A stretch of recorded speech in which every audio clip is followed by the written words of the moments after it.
What's good, you guys? We're back with another day on the hardwood, and today we only had one game. My friend's in the background. Say hello. Oh. Alright. Anyway, we only had one game today, 1-4 matchup, Jazz versus Clippers. I don't like covering the Clippers because they beat the Mavs, but I'll go ahead and do it anyway. It's kind of depressing to watch, and Paul George actually played good today. 31 points, 50%. Kawhi, 34 points, more than 50%, and it was more Kawhi at the end of the game. But Paul George, when it was actually still a game, Paul George was getting buckets. I ain't gonna lie, I haven't seen that all playoffs, and I guess he showed what actually playoff P is, because at the beginning of this thing, playoff P was supposed to be a good player, and for years he was actually a bad player, but now he's a good player. Playoff P is, so shout out to him. But anyways, Donovan Mitchell got hurt, and that's kind of like what ended the game for real. And it seems like every single time Donovan Mitchell out the game, none of them shooters can hit. When Donovan Mitchell was out in the first game, I didn't see Joe Ingles say nothing. But Joe Ingles want to be all cool with Mitchell in the game. But he out, brick, brick, brick, brick, brick, brick. Bogdanovich couldn't guard Kawhi today like he did the other game. Clarkson was trying to do his thing, but he got that J.R. Smith in him. He just keeps shooting. I mean, like, he won't do stupid stuff like J.R. Smith, but he do be chucking. I ain't gonna lie, he do be chucking.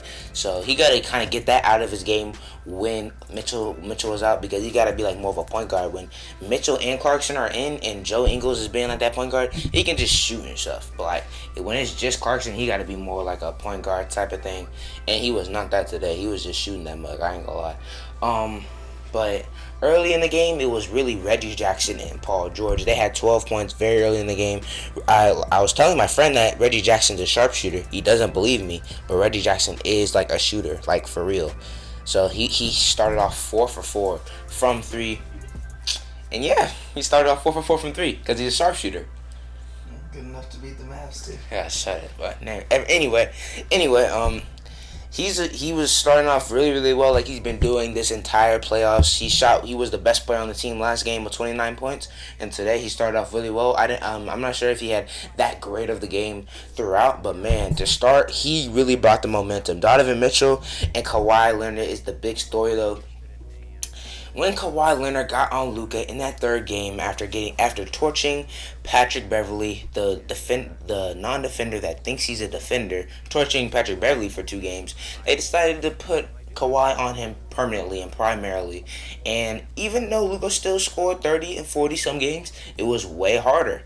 And that's what kind of happened to Mitchell. Mitchell was getting his buckets, the mid-ranges and the threes, but it was way more difficult, especially early. He had 0 points in the first quarter.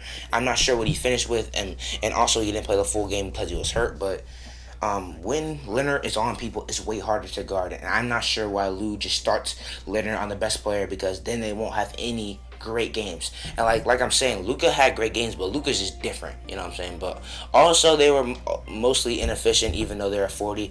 And today he made Mitchell more inefficient when he was in the game. Hopefully his injury is not severe, because they also don't have Mike Conley. And if they don't have Mike Conley and Donovan Mitchell, expect Jordan Clarkson to put up 40 points and Rudy Gobert to get 0 touches, because nobody's passing it to that man if Mitchell and Conley's out the game. And I think people are sleeping on Conley's injury, because he's the only one that for real, gets Rudy Gobert involved, and that's in the pick and roll. You know what I'm saying? So when Conley's not in the game, Rudy Gobert ain't going to get that many touches. Gobert was open on a decent amount of the rolls, and they just weren't feeding it to him on the roll. So they got to do a way better job of looking for Gobert, because he's fighting on the defensive end. You got to give him something on the offensive end. And once again, Ty Lue kind of changed up his rotations a little bit. Once again, giving Trey Mann minutes early. The second game that Rajon Rondo hasn't played. I don't think there was any DeMarcus Cousins today. So no DeMarcus Cousins, no Rajon Rondo, more Trey Mann, more Pat Bev earlier, and a lot of Luke Kennard. So, the role players always change up for the Los Angeles Clippers. Ty Lue is very confident, I guess, in his coaching, and can really thinks that he can push and pull players in and out of the lineup, and it's working. And Game 3, Kawhi may be the best player of all time, and Game 3, Los Angeles Clippers may be the best team of all time, because they love going down 0-2, and they love sucking the first 2 games, and you think you have, and you're saying playoff P, da-da-da-da, and then they win Game 3. I'm kind of getting PTSD from that, because I thought we were going to win that series, and we ended up not doing it.